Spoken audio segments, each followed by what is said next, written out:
కల్కి యొక్క ప్రభంజనం సునామీలా కొనసాగుతుందనే చెప్పాలి. 1000,00,00,000 దాటినటువంటి ఈ మూవీ ఇంకా ఎక్కువ కలెక్షన్స్ కోసం పరుగులెడుతుంది. బుక్ మై షోలో గాని ఒకసారి చూసినట్లయితే రీసెంట్‌గా రిలీజ్ అయినటువంటి 'భారతీయుడు 2' మూవీ కన్నా కల్కి యొక్క అడ్వాన్స్ బుకింగ్‌లు ఎక్కువగా ఉండటం ఆశ్చర్యాన్ని కలిగించే విషయమే. ఎందుకంటే రీసెంట్‌గా రిలీజ్ అయినటువంటి ఆ మూవీకి 15 రోజుల క్రితం రిలీజ్ అయినటువంటి 'కల్కి' మూవీకి తేడా ఎంతో ఉంది. అది బ్లాక్ బస్టర్ కొట్టింది. ఈ మూవీ ఫ్లాప్ టాక్ సొంతం చేసుకుంది. ఇదే తేడా. 1100,00,00,000కైతే చేరువవుతుంది 'కల్కి' మూవీ. సినిమాలో గొప్పగా చెప్పుకోవాల్సిన అంశాలు చాలానే ఉన్నాయి. అందుకని ఈ మూవీ ఇంత పెద్ద హిట్ అయింది. 'భారతీయుడు 2'లో చెప్పుకోవడానికి పెద్దగా ఏమీ లేదు. అందుకనే జనాలు సినిమా చూడటానికి మొహం చాటేస్తున్నారని చెప్పాలి. తమిళ సినిమా జనాలు కూడా ఈ మూవీ చూడటానికి వెళ్ళట్లేదంటే మూవీ ఎంత దారుణంగా ఉందో ఇట్లే అర్థమవుతుంది.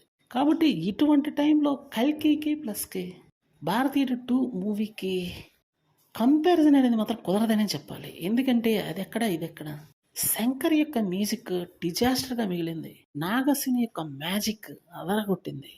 అందుకని అటు 'కల్కి' మూవీ సూపర్ డూపర్ హిట్ అయ్యి కలెక్షన్స్ రాబడుతుంటే, ఇటు 'భారతీయుడు' మూవీ తిరుగులేని ఫ్లాప్ టాక్‌తో కొనసాగుతుంది.